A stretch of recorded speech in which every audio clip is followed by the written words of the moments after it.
Hi, welcome to RJS Physics classes. Magnetism and Matter. Magnetism and Matter എന്നുള്ള ചാപ്റ്ററിൻ്റെ കുറേ videos നമ്മൾ already കണ്ടു. കുറേ കാര്യങ്ങൾ നമുക്ക് മനസ്സിലായി. നമ്മൾ അവസാനിപ്പിച്ചത് അല്ലെങ്കിൽ അവസാനം പറഞ്ഞത് ഡയാ, പാര ആൻഡ് ഫെറോ മാഗ്നറ്റിക് മെറ്റീരിയൽ. അത് എക്സാം പോയിന്റ് ഓഫ് വ്യൂവിൽ ചെറിയൊരു ടേബിളിൽ ഒതുക്കുകയാണ് നമ്മൾ ചെയ്തത്. ഓക്കെ, ഡയാ, പാര ആൻഡ് ഫെറോ മാഗ്നറ്റിക് മെറ്റീരിയലിനെ ഒരു ചെറിയ ടേബിളിൻ്റെ ഉള്ളിൽ നമ്മൾ എന്ത് ചെയ്തു? അങ്ങോട്ട് റിസ്ട്രിക്റ്റ് ചെയ്തു.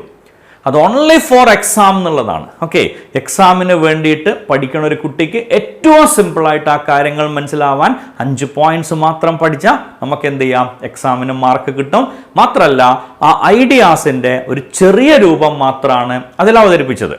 ഓക്കെ, സോ ഇനി പറയാനുള്ളത് അതിനെ ഒന്നും കൂടെ എക്സ്പ്ലെയിൻ ചെയ്തിട്ട് ആ കാര്യം എന്താണെന്ന് മനസ്സിലാവണമല്ലോ. അതിനു വേണ്ടി മാത്രം എന്ത് ചെയ്യാണ്? അതിൻ്റെ കുറച്ച് കാര്യങ്ങൾ, പിന്നെ സുന്ദരമായൊരു ലോകം ഹിസ്റ്ററിസിസിൻ്റെ. ഓക്കെ, സോ ബുക്കും പെന്നൊക്കെ എടുത്തിട്ട് റെഡി ആയിട്ടുണ്ടാവുമെന്ന് പ്രതീക്ഷിക്കണു. മാഗ്നറ്റിസം ആൻഡ് മാറ്റർ എന്നുള്ള ടോപ്പിക്കിൻ്റെ അവസാന ഭാഗത്തിലൂടെയാണ് നമ്മൾ കടന്നു പോണത്. ഓക്കെ, ഹിസ്റ്ററിസിസ് എന്നുള്ള ടോപ്പിക് കൂടെ കഴിയുമ്പോൾ ഈ ചാപ്റ്റർ അവസാനിക്കും. ഓക്കെ, അപ്പോൾ ആ ഏരിയയിലൂടെ നമ്മൾ എന്ത് ചെയ്യാണ്? രസകരമായിട്ട് നമുക്ക് മുന്നോട്ട് പോവാം. സോ റെഡി അല്ലേ? ഫിസിക്സിന്റെ ലോകത്തിലൂടെ സഞ്ചരിക്കാൻ റെഡി ആയിക്കൊണ്ട് നമുക്ക് മുന്നേറാം. ഓക്കെ, സോ കഴിഞ്ഞ ദിവസം നമ്മൾ പറഞ്ഞു വെച്ചത് ഒന്ന് ഡയാമാഗ്നറ്റിസം ആണ്.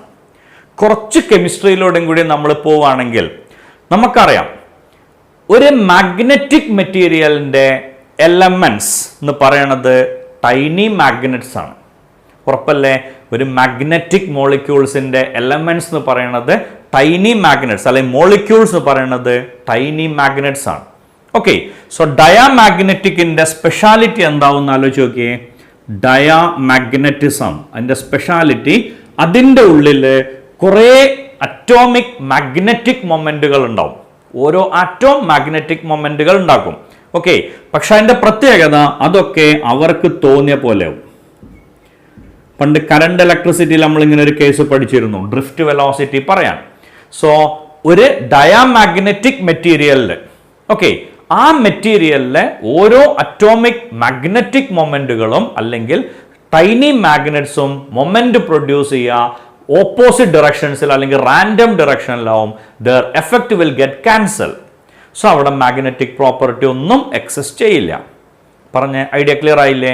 ഇനി ഒരു മെറ്റീരിയൽ ഡയാമാഗ്നറ്റ് ആവണ സമയത്ത് it will expel field lines from it.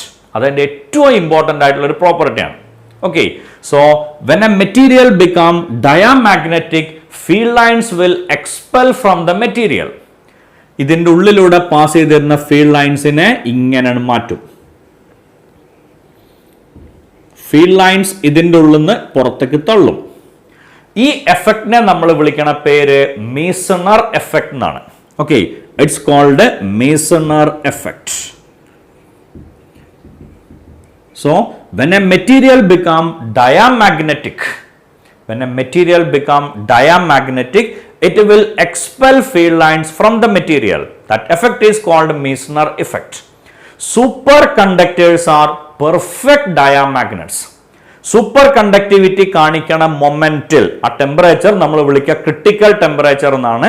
Okay, critical ടെമ്പറേച്ചറിൽ ആ മെറ്റീരിയലിന്റെ റെസിസ്റ്റൻസ് 0 ആയിട്ട് മാറും. ആ മൊമെന്റിൽ the material become diamagnetic. Okay, diamagnetic ആണെങ്കിൽ it will expel field lines from the material. പറഞ്ഞ ഐഡിയ ക്ലിയർ അല്ലേ? സംശയമൊന്നുമില്ലല്ലോ. ഓക്കെ, ഇനി പാരാമാഗ്നറ്റിക്.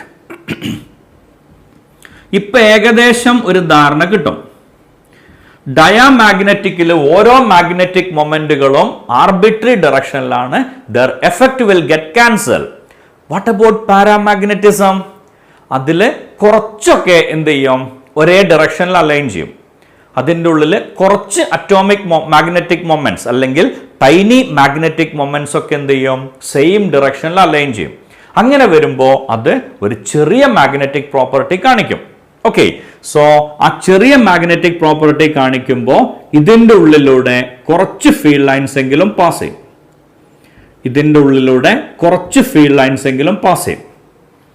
ഓക്കെ, പറഞ്ഞ ലോജിക് ക്ലിയർ ആയില്ലേ? പാരാമാഗ്നറ്റിക് സബ്സ്റ്റൻസിന്റെ ഉള്ളിൽ കൂടെ കുറച്ച് ഫീൽഡ് ലൈൻസ് എങ്കിലും പാസ് ചെയ്യും. Logic clear? പ്രശ്നങ്ങളൊന്നുമില്ലല്ലോ. സോ ഇതിൻ്റെ ഉള്ളിൽ magnetic moments of some molecules will align in a particular direction. So there must be small magnetic moments or a very few magnetic moments inside the material. Such materials are called paramagnetic material. ആ മെറ്റീരിയലിനെ നമ്മൾ എന്ത് പേരിട്ട് വിളിക്കുക? Paramagnetic material എന്ന് വിളിക്കുക. Idea clear? കുഴപ്പങ്ങളൊന്നുമില്ലല്ലോ. Okay, so എല്ലാ വസ്തുക്കളിലും മാഗ്നറ്റിക് ആണെങ്കിൽ അതിൽ ടൈനി മാഗ്നറ്റ്സ് ആണ് മോളിക്യൂൾസ് ഉണ്ടാവുക. ദേ have their own magnetic moment. Here all these moments will get cancelled. Here some magnetic moment will exist inside the material and they allow a few field lines inside or through the material. Okay, ആ മെറ്റീരിയലിൻ്റെ ഉള്ളിലൂടെ field lines, magnetic field ലൈൻസിന് pass ചെയ്യാൻ permission കിട്ടും. Idea കിട്ടിയോ? പ്രശ്നങ്ങളൊന്നുമില്ലല്ലോ. Okay, so ഈ മെറ്റീരിയലിൻ്റെ ഉള്ളിൽ കൂടെ പാസ് ചെയ്യാൻ ഫീൽഡ് ലൈൻസിന് പെർമിഷൻ ഉണ്ടാവും. ഈ മെറ്റീരിയലിനെ നമ്മൾ ചൂടാക്കി വിചാരിക്കാം. Okay, it's magnetic property will reduce. ഉറപ്പാണല്ലോ. Intensity of magnetization is CB0 divided by T. ഇതാണ് ഇന്റൻസിറ്റി ഓഫ് മാഗ്നറ്റൈസേഷൻ്റെ equation. CB0 divided by T. Okay, ഇനി M/H എന്ന് പറഞ്ഞാൽ കൈ അല്ലേ? സോ M ഈക്വൽ ടു എന്ത് വരും? കൈ H എന്ന് വരും. Chi H is equal to C. B എന്ന് പറഞ്ഞ mu H. So B0 equal to mu0 H. mu0 H divided by T. Okay, H വെട്ടിപ്പോവും. So we will get the answer chi equal to C mu0 divided by T. Or susceptibility is inversely proportional to temperature. Susceptibility is inversely proportional to temperature. ഇതിനെ നമ്മൾ വിളിക്കുന്ന പേരാണ് Curie-Weiss law. Okay, so at Curie point paramagnetic become diamagnetic. Magnetic moment is CB0 divided by T. M എന്ന് പറഞ്ഞാൽ chi H. That's equal to C into B0 is mu0 H. So H വെട്ടിപ്പോവും. C എന്ന് പറയുന്നതും mu0 എന്ന് പറയുന്നതും constant ആണ്. So susceptibility is inversely proportional to temperature. ഇതിനെയാണ് നമ്മൾ Curie's law എന്ന് വിശേഷിപ്പിക്കുന്നത്. പാരാമാഗ്നറ്റിക് ഓൾറെഡി നമ്മൾ പറഞ്ഞു കഴിഞ്ഞതാണ്. അതിൻ്റെ കുറച്ച് കാര്യങ്ങളും കൂടെ പറയാണ്ടായിരുന്നു, അതുകൊണ്ട് ഈ ടോപ്പിക് ഒന്നും കൂടെ എടുത്തതാണ്. Okay, now comes the next one, ferromagnetic material.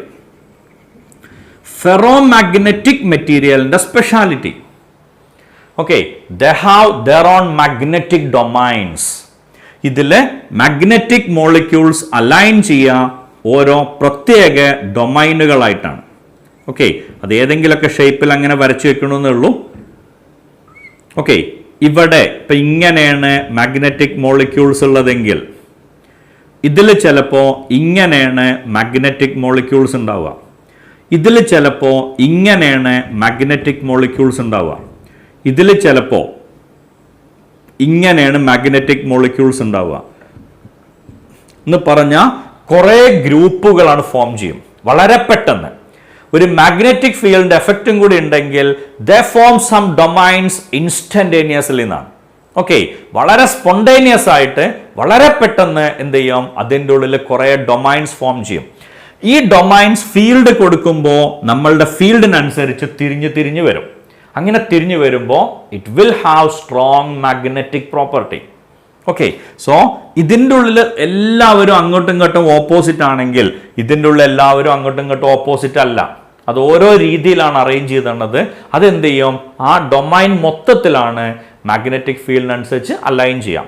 Okay, അപ്പോൾ അതിൻ്റെ ഉള്ളിൽ മാഗ്നറ്റിക് പ്രോപ്പർട്ടി ഉണ്ടാവുന്ന 100% ഉറപ്പല്ലേ? പ്രശ്നങ്ങളൊന്നുമില്ലല്ലോ പറഞ്ഞേ.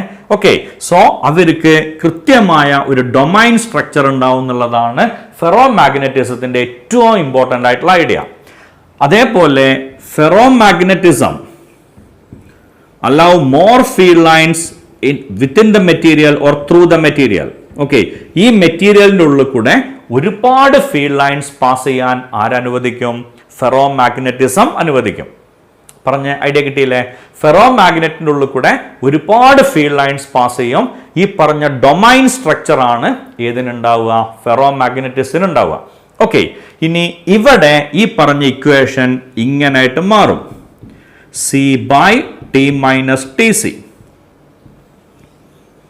ഇതാണ് Curie's law in the case of ferromagnetic material. Ferromagnetic materialന്റെ Curie's law എന്ന് പറയുന്നത് susceptibility is equal to C divided by T-TC, where T should be greater than TC. Okay, T എന്ന് പറഞ്ഞ ക്വാണ്ടിറ്റി എന്താവും? Critical ടെമ്പറേച്ചറിനേക്കാൾ കൂടുതലാവും. Okay, അങ്ങനെ കൂടുതലാവുമ്പോഴാണ് എന്ത് സംഭവിക്കണത്? അതിന്റെ property നഷ്ടപ്പെടുക. Okay, so temperature കൂടിയാൽ മാഗ്നറ്റിക് പ്രോപ്പർട്ടി നഷ്ടപ്പെടുന്നുള്ളതാണ് നമ്മൾ എന്ത് ചെയ്യണത്? ഇതിലൂടെ പറയണേ. ഓക്കെ, അപ്പോൾ ഇതാണെങ്കിലും ഐഡിയ സെയിം ആണ്. If we heat A magnetic material, it's magnetic property will reduce. Magnetic property exist ചെയ്യണമെങ്കിൽ ടെമ്പറേച്ചർ എന്തായിരിക്കണം? TC-നേക്കാൾ കുറവായിരിക്കണം. ഓക്കെ, ആ ടെമ്പറേച്ചർ കൂടിക്കൂടി വരുന്തോറും എന്ത് സംഭവിക്കും? Ferromagnetic material will converted into paramagnetic material. കുറച്ചും കൂടെ കഴിഞ്ഞാൽ paramagnetic material will converted into diamagnetic material. പറഞ്ഞ ലോജിക് കൃത്യമായിട്ട് മനസ്സിലായോ? പ്രശ്നങ്ങളൊന്നുമില്ലല്ലോ. So dia, para and ferromagnetic material എന്നുള്ളതിൻ്റെ കുറച്ച് ഭാഗങ്ങൾ പറയാനുണ്ടായിരുന്നു. ആ ഐഡിയ കൃത്യമായിട്ട് കിട്ടിയിട്ടുണ്ടാവുമെന്ന് പ്രതീക്ഷിക്കണം. ഓക്കെ, അടുത്ത ക്വാണ്ടിറ്റി, അതിനെ വിളിക്കണ പേരാണ് ഹിസ്റ്റെറിസിസ്. ഹിസ്റ്റെറിസിസ് എന്നാണ് ആ പ്രോപ്പർട്ടിനെ വിളിക്കാം. ഇത് ഒരു പരിധി വരെ നിങ്ങൾക്ക് എല്ലാവർക്കും അറിയണ പ്രോപ്പർട്ടിയാണ്.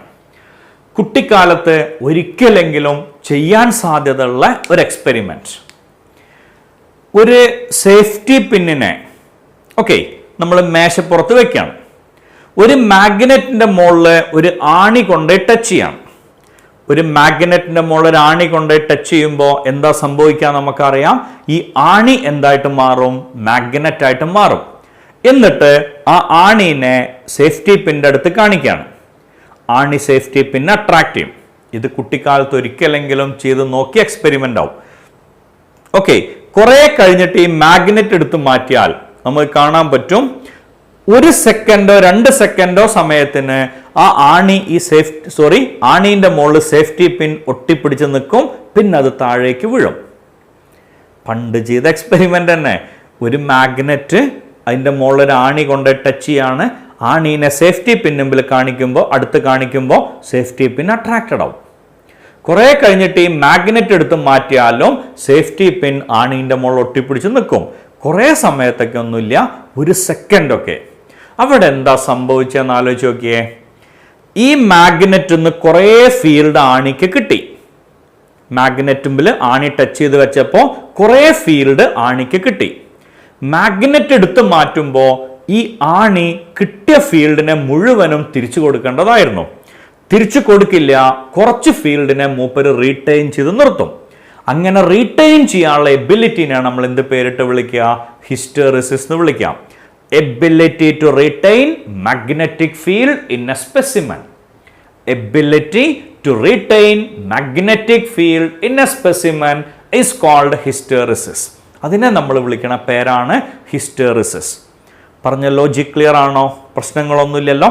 ഓക്കെ, സോ ഒരു ആണീന്റെ മുകളിൽ ഒരു മാഗ്നറ്റിന്റെ മുകളിൽ ഒരു ആണി ടച്ച് ചെയ്ത് വെക്കുമ്പോൾ ഈ ആണി കുറച്ച് സമയത്തേക്ക് മാഗ്നറ്റ് ആയിട്ട് മാറണോ. ഇനി എന്ത് ചെയ്യാണ്? നമ്മളൊരു സേഫ്റ്റി പിൻ കാണിക്കുമ്പോൾ അത് അട്രാക്റ്റഡ് ആവണോ. ഈ മാഗ്നറ്റ് എടുത്ത് മാറ്റിയാലും ഇത് കുറച്ച് സമയം മാഗ്നറ്റ് ആവും. കാരണം ഇതിന് കിട്ടിയ ഫീൽഡിനെ കുറച്ച് സമയം അത് റീറ്റെയിൻ ചെയ്ത് നിർത്തിയിട്ടുണ്ട്. ആ റീറ്റെയിൻ ചെയ്യാനുള്ള എബിലിറ്റിനെയാണ് നമ്മൾ എന്ത് പേരിട്ട് വിളിക്കുക? ഹിസ്റ്റെറിസിസ് എന്ന് വിളിക്കാം. പറഞ്ഞ ലോജിക് ക്ലിയർ അല്ലേ? പ്രശ്നങ്ങളൊന്നുമില്ലല്ലോ പറഞ്ഞല്ലേ? ഓക്കെ, ഇനി ഈ ഹിസ്റ്റെറിസിന് നമ്മളൊരു BH കർവ് വരയ്ക്കാറുണ്ട്. ഒരു BH കർവ് വരയ്ക്കാറുണ്ട് ഹിസ്റ്റെറിസിന്. ഓക്കെ, ഇവിടെ ബിയും ഇവിടെ എച്ചും. ഒരു കോയിൽ, ആ കോയിലിലേക്ക് കറണ്ട് കൊടുത്തിട്ട് ഇതിൻ്റെ ഉള്ളിൽ നമ്മളൊരു സോഫ്റ്റ് അയൺ ബാർ കൊണ്ടുപോയി വെക്കാം. കോയിലിൽ കൂടെ കറണ്ട് പാസ് ചെയ്യുമ്പോൾ അത് സോഫ്റ്റ് അയണിനെ മാഗ്നറ്റ് ആക്കി മാറ്റും നമുക്കറിയാലോ. സോ നമ്മൾ കൊടുത്ത ഫീൽഡ് മാഗ്നറ്റൈസിങ് ഫീൽഡാണ്. ആ മാഗ്നറ്റൈസിങ് ഫീൽഡ് കൊടുത്തപ്പോൾ എന്ത് ചെയ്യാണ്? സോഫ്റ്റ് അയൺ മാഗ്നറ്റ് ആയിട്ട് മാറി. സോ എച്ച് കൂടി ബിയും കൂടി. എച്ച് ഇൻക്രീസ് ചെയ്തു, ബി ഇൻക്രീസ് ചെയ്തു. എച്ച് എന്ന് പറഞ്ഞാൽ ഈ ഓബ്ജക്റ്റിനെ അല്ലെങ്കിൽ സ്പെസിമെനെ മാഗ്നറ്റ് ആക്കാനുള്ള ഫീൽഡ്, അത് സോളിനോയിഡ് കൊടുത്ത ഫീൽഡാണ്. അത് കൂടി കറണ്ട് കൂട്ടിയപ്പോൾ, കറണ്ട് ഇൻക്രീസ് ചെയ്തപ്പോൾ എച്ച് കൂടി, കറസ്പോണ്ടിങ് ആയിട്ട് ബിയും കൂടി. ഒരു മൊമെന്റിൽ നമ്മൾ കറണ്ട് ഓഫ് ചെയ്ത് വിചാരിക്കാം, എച്ച് അതേപോലെ ഇങ്ങോട്ട് തന്നെ പോരും. പക്ഷേ ബി എന്നുള്ളത് അതേപോലെ പോരില്ല, മൂപ്പര് വളരെ പതുക്കെയാണ് പോരാ. ഓക്കെ, അതിങ്ങനെ പോരാ. സോ നമ്മൾ ഫീൽഡ് കംപ്ലീറ്റ് ഇല്ലാണ്ടേക്കാലും ഇതിൻ്റെ ഉള്ളിൽ ഈ പോയിന്റ് ഓൺ ആണെങ്കിൽ ഇത്രയും ഫീൽഡ് എക്സിസ്റ്റ് ചെയ്യും. ആ ഫീൽഡിനെ നമ്മൾ വിളിക്കണ പേരാണ് റിട്ടൻറ്റിവിറ്റി. അതിനെ നമ്മൾ വിളിക്കണ പേര് റിട്ടൻറ്റിവിറ്റി എന്നാണ്. ഓക്കെ, ഇനി നമ്മളിപ്പോൾ ഇവിടെ കൊടുത്തത് ക്ലോക്ക് വൈസ് ഫീൽഡ് അല്ലെങ്കിൽ ആന്റി ക്ലോക്ക് വൈസ് ഫീൽഡ് ഏതെങ്കിലും കറണ്ട് ആണ് കൊടുത്തത് വിചാരിക്കാം. ക്ലോക്ക് വൈസ് കറണ്ട് ആണ് കൊടുത്തതെന്നുണ്ടെങ്കിൽ അടുത്ത പ്രാവശ്യം ആന്റി ക്ലോക്ക് വൈസ് എന്ന് പറഞ്ഞാൽ ബാറ്ററിയുടെ പൊളാരിറ്റി തിരിച്ചാണ് കൊടുക്കുക. അങ്ങനെ തിരിച്ചു കൊടുക്കുമ്പോൾ വളരെ പെട്ടെന്ന് ഇത് സീറോവിലേക്ക് എത്തും. ഓക്കെ, വളരെ പെട്ടെന്ന് ഇത് സീറോവിലേക്ക് എത്തും. ഈ പോയിന്റ് ഒ ക്യു, അതിനെ നമ്മൾ വിളിക്കണ പേരാണ് കൊയേഴ്സിവിറ്റി. അതിനെ വിളിക്കണ പേര് കൊയേഴ്സിവിറ്റി എന്നാണ്.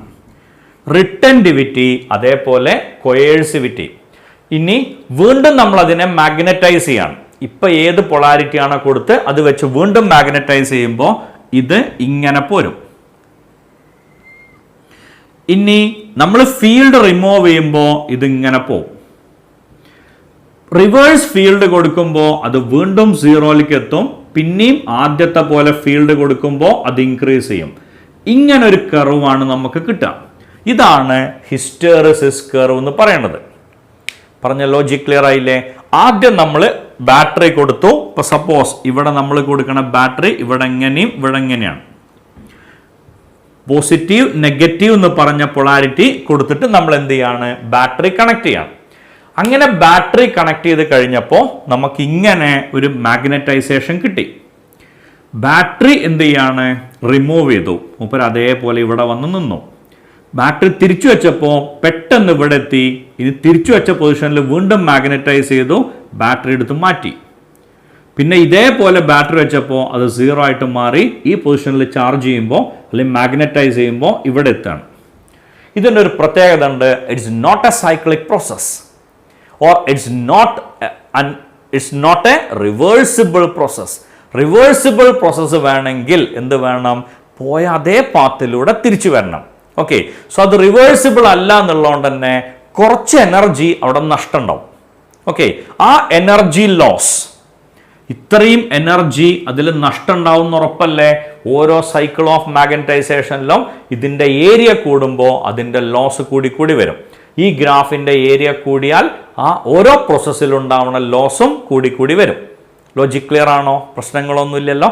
ഓക്കെ, അപ്പോൾ ഒരു പ്രാവശ്യം മാഗ്നറ്റൈസ് ചെയ്തു, ഡിമാഗ്നറ്റൈസ് ചെയ്തു, റിവേഴ്സ് മാഗ്നറ്റൈസ് ചെയ്തു, ഡിമാഗ്നറ്റൈസ് ചെയ്തു. അപ്പോൾ ഇത്രയും എമൗണ്ട് ഓഫ് എനർജി നമുക്ക് നഷ്ടം തന്നെയാണ്. ആ നഷ്ടത്തിനെയാണ് നമ്മൾ എന്ത് പേരിട്ട് വിളിക്കുക? ഹിസ്റ്റെറിസിസ് ലോസ് എന്ന് വിളിക്കുക. ഓക്കെ, ഇതിൽ റിട്ടൻറ്റിവിറ്റി എന്താന്ന് ചോദിച്ചാൽ, is it the value of B or value of H? It is a value of B. It is the value of B. ആ സമയത്ത് H എത്രയാണ്? When H is 0. When H is 0. Okay. Retentivity is a value of B when H is 0. And what about coercivity? It is a value of reverse magnetizing field to make magnetic field 0. It's a value of reverse magnetizing field to make magnetic field 0. Okay, so magnetic field 0 ആക്കി മാറ്റാൻ നമ്മൾ കൊടുക്കുന്ന reverse ഫീൽഡിനെയാണ് നമ്മൾ എന്ത് വിളിക്കുക? Coercivity എന്ന് വിളിക്കുക. അതിൻ്റെ തരികട മനസ്സിലായില്ലേ? ഈ ആക്സിസിൽ ഏതെടുത്ത് നോക്കിയാലും H 0 ആണ്. So retentivity is A value of B, കാരണം ബി ആണ് ഇവിടെ. When H is 0. Coercivity is A value of reverse H two make B 0. Okay, പറഞ്ഞ ഐഡിയ ക്ലിയർ അല്ലേ? സംശയമൊന്നുമില്ലല്ലോ. ഇതിൽ സോഫ്റ്റ് അയണിന്റെ ഹിസ്റ്റെറിസിസ് കർവ് വരയ്ക്കുകയാണെങ്കിൽ അതിങ്ങനെ വരാം, ഇങ്ങനെ വരാം. സ്റ്റീലിന്റെ ഹിസ്റ്റെറിസിസ് കർവ് വരയ്ക്കുകയാണെങ്കിൽ ഇങ്ങനെ വരാം. ഓക്കെ, ഇനി ഒരു പെർമനന്റ് മാഗ്നറ്റിന് ഉണ്ടാവേണ്ട എബിലിറ്റീസ് അല്ലെങ്കിൽ സ്പെസിഫിക്കേഷൻസ്, പെർമനന്റ് മാഗ്നറ്റിന് ഉണ്ടാവേണ്ട സ്പെസിഫിക്കേഷൻ ഓക്കെ എന്തൊക്കെയാണെന്ന് ചോദിച്ചാൽ very simple. It should have high retentivity, high retentivity ഉണ്ടാവണം. സെക്കൻഡ് വൺ, ഹൈ കൊയേഴ്സിവിറ്റി എന്ന് പറഞ്ഞ മാഗ്നറ്റിക് പ്രോപ്പർട്ടി നല്ലോണം ഉണ്ടാവണം. റിവേഴ്സ് ഫീൽഡ്, ഒരുപാട് വലിയ ഫീൽഡ് കൊടുത്താലേ അതെന്താവാൻ പാടുള്ളൂ, ഡിമാഗ്നറ്റൈസ് ആവാൻ പാടുള്ളൂ. കൊയേഴ്സിവിറ്റിന്റെ സ്പെഷ്യാലിറ്റി അതാണ്. ആ ഫീൽഡ് കൊടുത്താൽ മാഗ്നറ്റിക് സ്പെസിമെൻ നോർമൽ ഓബ്ജക്റ്റ് ആയിട്ട് മാറും. സോ ഹൈ കൊയേഴ്സിവിറ്റി എന്ന് പറഞ്ഞാൽ വളരെ വലിയൊരു ഫീൽഡ് കൊടുത്താലേ അതിനെ ഡിമാഗ്നറ്റൈസ് ചെയ്യാൻ പറ്റൂ. Okay, then it should have large hysteresis curve or large hysteresis loop, large hysteresis loop. Okay, ഇനി ഇലക്ട്രോമാഗ്നറ്റിന്റെ സ്പെസിഫിക്കേഷൻ നേരെ തിരിച്ചാണ് പറഞ്ഞാൽ പോരെ. ഒന്ന് ലോ റിട്ടൻറ്റിവിറ്റി, രണ്ടാമത്തെ ലോ കൊയേഴ്സിവിറ്റി, മൂന്നാമത്തെ സ്മോൾ ഹിസ്റ്റെറിസിസ് ലൂപ്പ്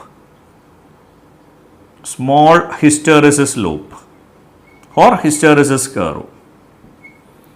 അപ്പോൾ അവിടെ ഒരു ചെറിയ കുഴപ്പം വരും. സോഫ്റ്റ് അയണിനാണോ സ്റ്റീലിനാണോ കൂടുതൽ റിട്ടൻറ്റിവിറ്റി എന്ന് ചോദിച്ചാൽ സോഫ്റ്റ് അയണിനാണ്. Soft iron has more retentivity than steel. പക്ഷെ ഒരു കുഴപ്പം എന്താ വെച്ചാൽ ഇതിനപ്പുറം ബാക്കി ഒരു പ്രോപ്പർട്ടീസും പെർമനന്റ് മാഗ്നറ്റ് ആവാൻ സോഫ്റ്റ് അയണിനില്ല. അതുകൊണ്ട് തന്നെ അതിനെന്ത് ചെയ്യണില്ല, നമ്മൾ പെർമനന്റ് മാഗ്നറ്റ് ആയിട്ട് യൂസ് ചെയ്യാറില്ല. റിട്ടൻറ്റിവിറ്റി മാത്രം നോക്കിയിരുന്നെങ്കിൽ എന്ത് സംഭവിച്ചേനെ, സോഫ്റ്റ് അയൺ ആവണ്ടേനെ permanent magnet. Steel permanent magnet ആയിട്ട് യൂസ് ചെയ്യും. അതിന്റെ ഹിസ്റ്റെറിസിസ് ലൂപ്പ് വലുതാണ്, കൊയേഴ്സിവിറ്റി വലുതാണ്. ഇത് റിട്ടൻറ്റിവിറ്റി വലുതാണെങ്കിലും കൊയേഴ്സിവിറ്റി പറ്റ കുറവാണ്. സ്വാഭാവികമായിട്ടും ചെറിയ റിവേഴ്സ് ഫീൽഡ് കൊടുത്താൽ തന്നെ സോഫ്റ്റ് അയൺ ഡിമാഗ്നറ്റൈസ് ചെയ്യും. പെർമനന്റ് എന്നുള്ള വാക്കിന്റെ അർത്ഥം എന്താണ്, അത് അവിടെ ഉറച്ചു നിൽക്കണം എന്നല്ലേ. സോ ചെറിയൊരു ഫീൽഡ് കൊടുക്കുമ്പോൾ തന്നെ മൂപ്പര് ഡിമാഗ്നറ്റൈസ് ചെയ്യുമെങ്കിൽ പിന്നെ അതിനെ പെർമനന്റ് മാഗ്നറ്റ് ആക്കി ഉപയോഗിക്കുമോ? ഇല്ല, 100% ഉറപ്പല്ലേ. ഓക്കെ, ഏറ്റവും നല്ല മെറ്റീരിയൽ നമുക്കറിയാം അൽനിക്കോ ആണ്. മാഗ്നറ്റിക് ഓർ പെർമനന്റ് മാഗ്നറ്റ് ആയിട്ട് നമ്മൾ യൂസ് ചെയ്യുന്ന ഏറ്റവും നല്ല മെറ്റീരിയൽ അൽനിക്കോ ആണ്. ഓക്കെ, സോ ഈ പറഞ്ഞ ലോജിക് ക്ലിയർ ആയിട്ടുണ്ടാവുമല്ലോ. ഇതിൽ നിന്ന് ഒരു ഡെഫിനിഷനും കൂടെ ഹിസ്റ്റെറിസിസിന് പറയാറുണ്ട്. എച്ച് വളരെ സ്പീഡിൽ പോരുമ്പോൾ ബി പതുക്കെ ഇഴഞ്ഞു വരികയാണ്. സോ വാട്ട് ഈസ് ഹിസ്റ്റെറിസിസ് ചോദിച്ചാൽ lagging of magnetic field behind magnetizing field. Lagging of magnetic field behind magnetizing field, അതിനെ വിളിക്കണ പേരാണ് എന്ത്, hysteresis. Lagging of magnetic field behind magnetizing field is called hysteresis. Okay, retentivity അറിയാലോ, it's a value of magnetic field when magnetizing field is 0. What is coercivity എന്ന് ചോദിച്ചാൽ it's a value of reverse magnetising field to make magnetic field 0. These are the properties of permanent magnet and these are the properties of electromagnet. Okay, so magnetism and matter എന്നുള്ള ചാപ്റ്ററിന്റെ എല്ലാ പാർട്ടും ഇവിടെ അവസാനിക്കുകയാണ്. Okay, ഈ ചാപ്റ്ററിലെ എല്ലാ ഐഡിയാസും നിങ്ങൾക്ക് കിട്ടിയിട്ടുണ്ടാവുമെന്ന് പ്രതീക്ഷിക്കണം. ആ ടോപ്പിക്കുകളുടെ real sense തന്നെ നിങ്ങളുടെ ബ്രെയിനിലേക്ക് എത്തിയിട്ടുണ്ടാവും. ഈ ഐഡിയാസ് അല്ലെങ്കിൽ ഈ പറഞ്ഞ കോൺസെപ്റ്റ്സ് അടുത്ത എക്സാമിന് വരുമ്പോൾ നിങ്ങളെ സഹായിക്കട്ടെ എന്ന് മാത്രം പ്രാർത്ഥിച്ചുകൊണ്ട് ഈ വീഡിയോ ഇവിടെ അവസാനിപ്പിക്കുന്നു. Thank you all.